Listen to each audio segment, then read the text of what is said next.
Hi Connect Groups, and welcome to our final video for the spring, and wishing you everyone a happy summer. Have a great 4th of July weekend, and don't forget Vacation Bible School coming up. There will be an adult component as well, so if you're inclined to come and learn about how to contend for the faith as a family unit, whether you're a grandmother or an auntie or a parent, I welcome you to register and come. I'll be teaching that along with a team of people helping. So, it's not just for the kids, but if you do have kids, you do have children, we want to incentivize the kids to bring their friends. This is not just a church family activity to be together, but it should be an evangelistic opportunity, because our society, as far as children are concerned, looking for fun and safe activity, and boy, this is top tier. So don't miss the opportunity to bring a friend, and if you're an adult, to also register. What I want to do is give you a kind of a choice as we finish out the year. And when I was a kid, I'm kind of reminded I did a lot of reading.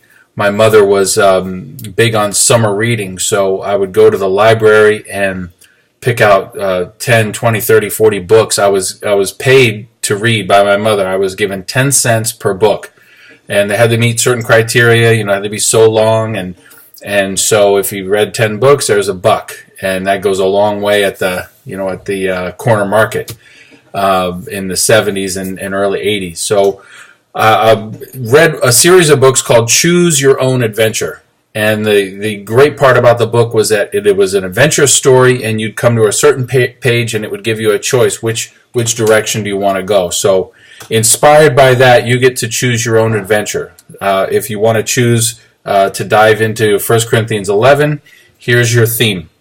1 Corinthians 11 and verse 17 through the end of the chapter discusses the body of Christ celebrating what we call the Lord's Supper.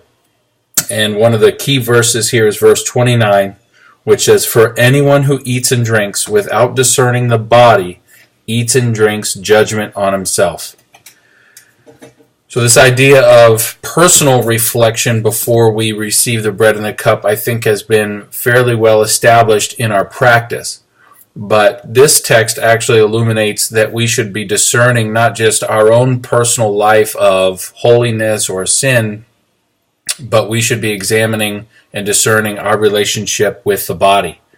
We should be discerning how we're treating other people, the health of the body, and our part in that. What part do we have as a community of faith, as a church, to love and treat one another with love?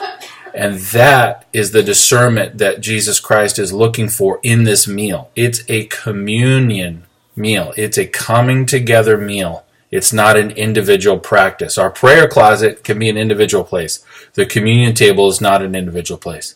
It's a corporate gathering, and this level of discernment is needed. So as a conversation point, how does that make you feel? Have you ever considered this before? How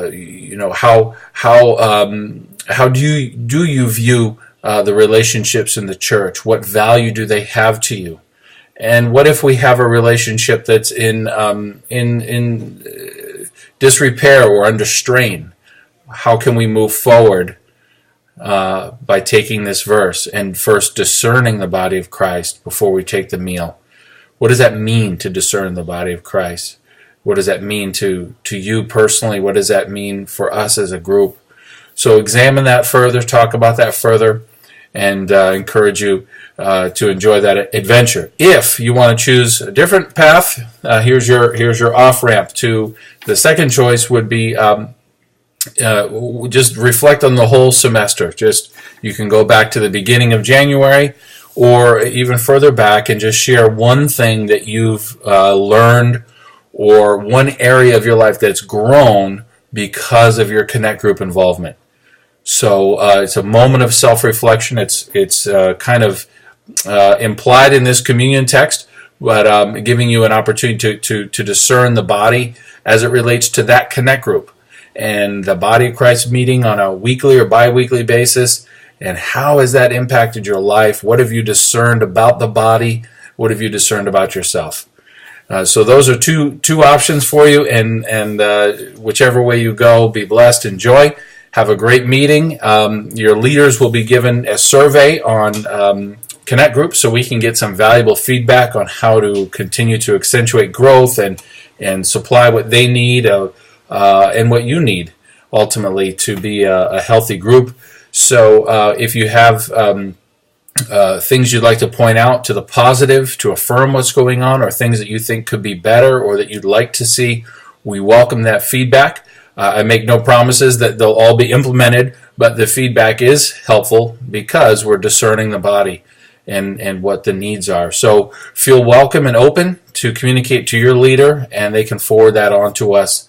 And we look forward to greater unity, greater strength, greater health as a Christ-centered people who are community connected. God bless. Have a great meeting.